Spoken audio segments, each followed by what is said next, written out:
Morning friends, यश academy में आपका स्वागत है। आज से हम पहला प्रॉब्लम स्टार्ट करने जा रहे हैं। पहले रीड करते हैं। From the following trial balance of mister Piyush and mister Arun you are required to prepare trading and profit and loss account and balance sheet as on the date. So here is the trial balance as on 31 March 2019। पहले हम debit side के item पहले read करते हैं। तो पहला है stock 1 April 2018। It means it is a opening stock, and this opening stock afterwards purchases, salaries, wages, carriage, royalties, freight, printing and stationery, sundry debtors, furniture, leasehold property, investment, traveling expenses, advertisement for 3 years, so it is a hidden adjustment. Bad debts, discount allowed, cash in hand, cash at bank, fixed deposit. Here is credit side, capital account Piyush, Arun, sundry creditors, interest received on fixed deposit, bank overdraft, sales. So this is our trial balance. Afterwards adjustment.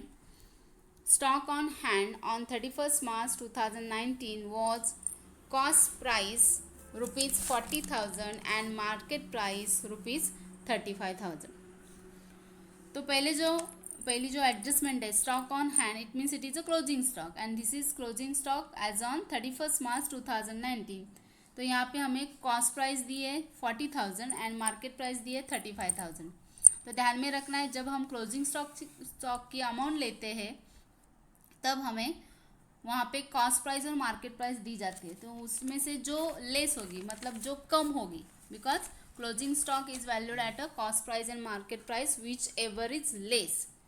तो उसके लिए हम पहले उसमें से जो price कम होगी वो लेंगे, मतलब हम पहले क्लोजिंग स्टॉक की अमाउंट लेंगे 35,000। तो इसका जो इफेक्ट है, क्लोजिंग स्टॉक का इफेक्ट आता है, हमें पता है क्योंकि हमने 11th में भी पढ़ा है, वो आएगा ट्रेडिंग के क्रेडिट साइड में और बैलेंस शीट के एसेट साइड में, पर अमाउंट लेनी है 35,000। ओके।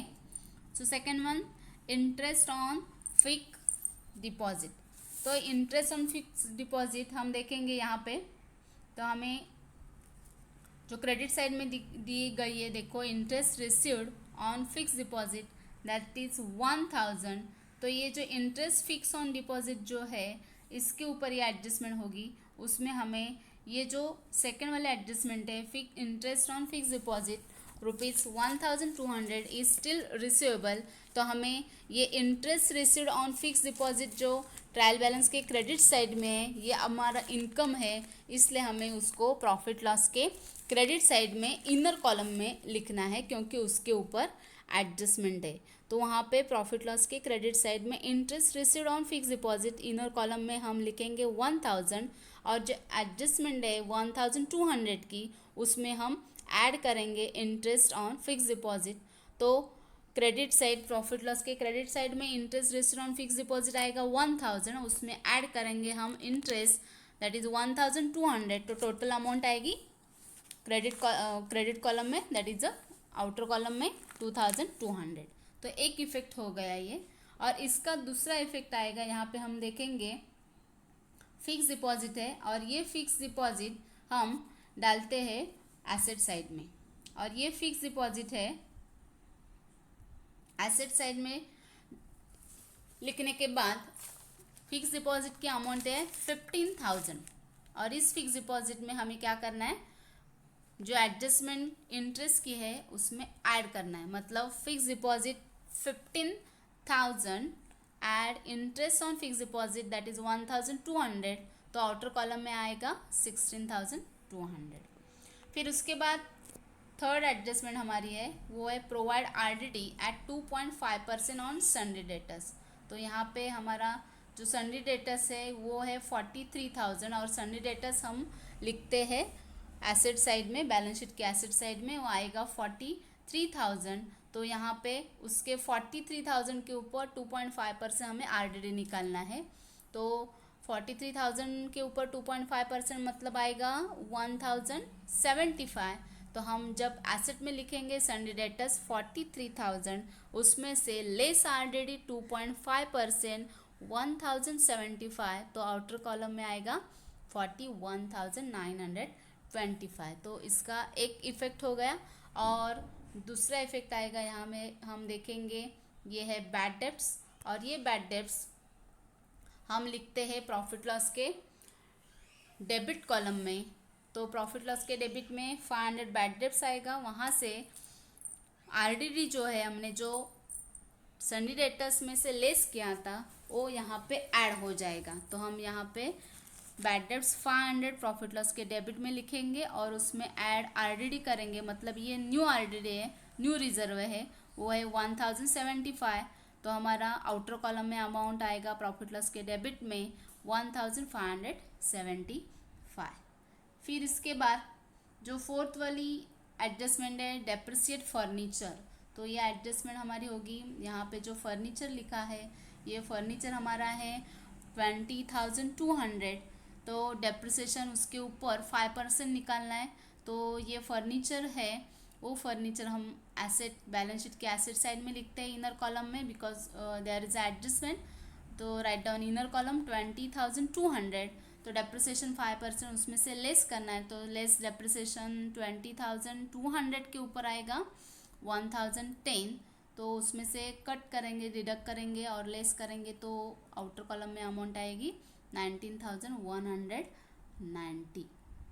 फिर उसके बाद ये जो लास्ट वाले एडजस्टमेंट है ये है goods of ₹8,000 destroy by fire and insurance company admitted a claim of 6,000 only. अभी यहाँ पे जो गुड्स डिस्ट्रॉय हुआ है वो हुआ है 8,000 का, और उसके ऊपर इंश्योरेंस कंपनी हमें क्लेम दे रही है और इंश्योरेंस मिल रहा है वो 6,000 है। अभी यहाँ पे जब ये एडजस्टमेंट साथ में आते हैं, जब गुड्स डिस्ट्रॉय बाय फायर होता है और हम इंश्योरेंस कंपनी हमें क्लेम देती है, तो उसके इफेक्ट 3 आते हैं। तो पहले जो 8,000 का इफेक्ट है उसका इफेक्ट हमारा जाएगा ट्रेडिंग के क्रेडिट साइड में by goods destroy by fire, वो आएगा पहली अमाउंट दैट इज 8,000। ओके, तो ट्रेडिंग के क्रेडिट साइड में आएगा by goods destroy by fire 8,000, और जो आगे की इंश्योरेंस क्लेम है 6,000, वो अमाउंट आएगी बैलेंस शीट के एसेट साइड में, वहाँ पे हम लिखेंगे इंश्योरेंस क्लेम 6,000। तो ये दोनों इफेक्ट हो गया, एक ट्रेडिंग के क्रेडिट साइड में और बैलेंस शीट के एसेट साइड में का 6,000 का, और उसमें से जो डिफरेंस है मतलब 8,000 माइनस 6,000, वो डिफरेंस आएगा 2,000, हम वो प्रॉफिट लॉस के डेबिट में डालेंगे टू लॉस बाय फायर 2,000। अभी ये सब हमारे एडजस्टमेंट कंप्लीट हो गई। अभी यहाँ पे एक हिडन एडजस्टमेंट आपको दिखाई देगी, वो है एडवर्टाइजमेंट फॉर 3 ईयर्स और अमाउंट लिखिए 30,000। तो ये एडवर्टाइजमेंट फॉर 3 ईयर्स और हमारा जो ट्रायल बैलेंस होता है और जो हम फाइनल अकाउंट बनाते हैं वो सिर्फ 1 ईयर के लिए होता है। तो 30,000 for 3 years, it means for 1 year that is 10,000, मतलब 30,000 डिवाइड बाय 3 करेंगे तो हमको 1 साल का मतलब 1 ईयर का 10,000 आंसर चाहिए। तो हम पहले क्या करेंगे, ये एडवर्टाइजमेंट जो है 30,000 वो हम डालेंगे पहले प्रॉफिट लॉस के डेबिट में 30,000 in an column, because there is hidden adjustment. So to advertisement 30,000, और जो एक्स्ट्रा है मतलब हमें 10,000 ही अमाउंट चाहिए और एक्स्ट्रा है मतलब 20,000 एक्स्ट्रा है, तो उसको हम प्रीपेड कहते हैं। तो लेस प्रीपेड 20,000 आएगा, फिर 30,000 लेस प्रीपेड 20,000 मतलब आउटर कॉलम में 10,000 आएगा, और ये 20,000 जो हमने प्रीपेड लिखा है वो प्रॉफिट लॉस के डेबिट में एडवर्टाइजमेंट से लेस किया है, वो हमें बैलेंस शीट के एसेट साइड में डालना पड़ेगा, मतलब ट्रांसफ़र करना पड़ेगा। तो बैलेंस शीट के एसेट साइड में हम लिखेंगे प्रीपेड एडवर्टाइजमेंट 20,000। तो ये सब प्रॉब्लम का था हमारा सॉल्यूशन। अभी ये सॉल्यूशन मैंने आगे के जो एक स्क्रीन आएगी उसके ऊपर जो ट्रायल बैलेंस है वो डेबिट के ट्रेडिंग प्रॉफिट लॉस और बैलेंस शीट के कौन कौन से साइड में आएंगे वो सब लिखा है, उसमें हमने आगे जाकर सब कुछ बात कर सकते हैं। और उसके बाद उसमें जो सॉल्यूशन दिया है वो आप देख सकते हैं। हम यहाँ पे देख सकते हैं कि हमने ट्रायल बैलेंस कैसे ट्रांसफ़र किया है। तो यहाँ पे जो पहला आइटम है वो स्टॉक है 1 अप्रैल 2018, मतलब ये है ओपनिंग स्टॉक, और ये ओपनिंग स्टॉक पहला आइटम आता है ट्रेडिंग के डेबिट साइड में। तो उसके बाद परचेसेस है वो भी ट्रेडिंग के डेबिट साइड में आएगा। फिर उसके बाद सैलरीज है प्रॉफिट लॉस के डेबिट साइड में। वेजेस, कैरेज, रॉयल्टीज़, फ्रेड, ये चारों आइटम आएंगे ट्रेडिंग के डेबिट साइड में। फिर उसके बाद printing and stationery profit loss के डेबिट में। सन्डी डेटर्स है, फर्नीचर, लीज और प्रॉपर्टी और इन्वेस्टमेंट, ये सब आइटम आएंगे बैलेंस शीट के एसेट साइड में। उसके बाद travelling, advertisement, bad debts, discount allowed, ये सब आइटम प्रॉफिट लॉस के डेबिट में आएंगे। Cash in hand, cash at bank और फिक्स डिपॉजिट, ये तीनों आइटम जाएंगे बैलेंस शीट के एसेट साइड में। तो यहाँ पे जो मार्क किया है देखो, सन्डी debtors, furniture, advertisement, bad debts और फिक्स डिपॉजिट, उसके ऊपर जो टिक मार्क किया है तो उसका मतलब है उनके ऊपर एडजस्टमेंट है और उसका इफेक्ट हमें 2 बार करना है। फिर हम क्रेडिट साइड में जाएंगे तो वहाँ पे आपको कैपिटल अकाउंट, पीयूष, अरुण, वो आएगा बैलेंस शीट के लायबिलिटी साइड में। सन्डी क्रेडिटर्स भी बैलेंस शीट के लायबिलिटी साइड में आएगा। उसके बाद है interest received on fix deposit, तो interest received on fix deposit ये आएगा प्रॉफिट लॉस के क्रेडिट साइड में। बैंक ओवरड्राफ्ट आएगा बैलेंस शीट की लायबिलिटी साइड में। और लास्ट वाला जो सेल्स है वो आएगा ट्रेडिंग के क्रेडिट साइड में। तो ये ट्रायल बैलेंस ऐसे ट्रेडिंग, प्रॉफिट लॉस और बैलेंस शीट के वहाँ पे ट्रांसफ़र करने हैं। और यहाँ पे जो एडजस्टमेंट है वो इंटरेस्ट क्रेडिट साइड में देखो, इंटरेस्ट रेस्टोरेंट फिक्स डिपॉजिट की उसके ऊपर भी है अमाउंट, उनके एडजस्टमेंट भी है उनके ऊपर। तो उसके बाद हमने ऊपर आप देख सकते हैं, हमने पहले इसके बाद एडजस्टमेंट सब बोली है, पर जो एडजस्टमेंट थर्ड वाली है, provide RDD at 2.5% on debtors, तो 2.5% कैसे निकालते हो हमने आपको इधर लिख के दिया है, वो देखो अभी RDD at 2% on sundry debtors. तो सन्डी डेटर्स की अमाउंट है 43,000 और उसके ऊपर 2.5% कैसे निकालते हैं, वो अमाउंट आएगी 1,075। फिर उसके बाद है डेप्रिसिएशन, फर्नीचर के ऊपर 5% है और फर्नीचर की अमाउंट है 20,200 कि उसके ऊपर 5% निकालेंगे तो वो आएगा 1,010। फिर उसके बाद ध्यान में रखना है, एडजस्टमेंट सब होने के बाद पहले हमें ट्रेडिंग अकाउंट क्लोज करना है। तो ट्रेडिंग अकाउंट हम क्लोज करेंगे तो उनका जो क्रेडिट बैलेंस और डेबिट बैलेंस देखना है कौन सा ज़्यादा आता है। लेकिन यहाँ पे हम देख सकते कि क्रेडिट साइड जो है वो ज़्यादा आ रही है, मतलब वो है 1,63,000 आएगी और उसमें से हम डेबिट कट करेंगे तो ट्रेडिंग की क्रेडिट साइड की टैली अमाउंट आएगी 1,63,000। तो डेबिट हम कट करेंगे तो हमारा ग्रॉस प्रॉफिट आएगा 38,500 और ये ग्रॉस प्रॉफिट ट्रेडिंग अकाउंट से डेबिट में से प्रॉफिट लॉस के क्रेडिट में ट्रांसफ़र करना है।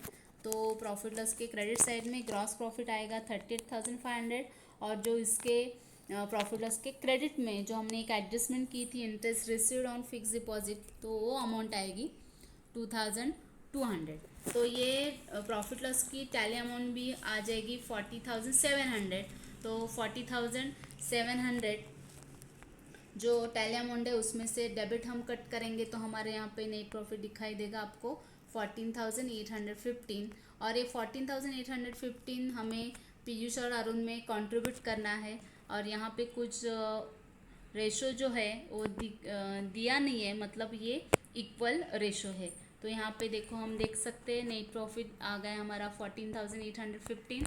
तो कैसे कैलकुलेट करते हैं, यहाँ पे 2 पार्टनर है इसलिए देखो पीयूष आप देख सकते हैं 14,815 मल्टीप्लाई बाय 1/2, तो पीयूष का नेट प्रॉफिट आएगा 7,408 और अरुण का आएगा 14,815 मल्टीप्लाई 1/2, तो वो आएगा अरुण का नेट प्रॉफिट 7,407। तो उसके बाद हम प्रॉफिट लॉस क्लोज करने के बाद ये जो अमाउंट है ये अमाउंट हम कैपिटल में ऐड करेंगे नेट प्रॉफिट का अमाउंट। तो हमारा यहाँ पे देख सकते हैं जो कैपिटल अकाउंट जो हमने पीयूष 80,000 है उसमें नेट प्रॉफिट ऐड किया है वो है 7,408। तो आउटर कॉलम में आपका कैपिटल अकाउंट आएगा 87,408, ये हो गया पीयूष का कैपिटल अकाउंट। और अरुण का जो है तो अरुण का अमाउंट है 80,000, उसमें ऐड नेट प्रॉफिट करेंगे 7,407। तो यहाँ पे अरुण की कैपिटल अमाउंट आएगी 87,407। तो हम सब बैलेंस शीट जब टैली करेंगे तो टैली अमाउंट हमारी आएगी 2,05,315। तो हमारा ये ट्रायल बैलेंस हमने ट्रांसफ़र करके एडजस्टमेंट करके यहाँ पे डाला है। अभी यहाँ पे आप देख सकते हैं कि इसके बाद आपको जो सॉल्यूशन है वो सॉल्यूशन आपको दिया जाएगा। थैंक यू, धन्यवाद। लाइक करें, शेयर करें और सब्सक्राइब करें। अभी आप देख सकते हैं कि आपको मैंने जो प्रॉब्लम के बारे में बताया था वो आपको रेडी जो प्रॉब्लम सॉल्व किया गया है वो मैं आपको यहाँ पे दिखाई दे रही हूँ। और यहाँ पे देखो, आप देख सकते हैं कि यहाँ पे भी हमारा जो ग्रॉस प्रॉफिट था वो 38,500 आ गया है। फिर उसके बाद नेट प्रॉफिट हमने कैलकुलेट किया, वो आएगा 14,815। फिर उसके बाद जो बैलेंस शीट है, जो यहाँ पे बैलेंस शीट टैली करेंगे वो 2,05,315 है, लेकिन वहाँ पे थोड़ा सा मिस्टेक हो गया है, तो यहाँ पे ध्यान में रखो। अब हमारी जो टैली अमाउंट है वो आएगी 2,05,315। और आपको ये वीडियो कैसा लगा आप कमेंट बॉक्स में ज़रूर बताइए। धन्यवाद। ये वीडियो आपको कैसा लगा, आपको लाइक करना है, शेयर करना है और सब्सक्राइब करना है। धन्यवाद।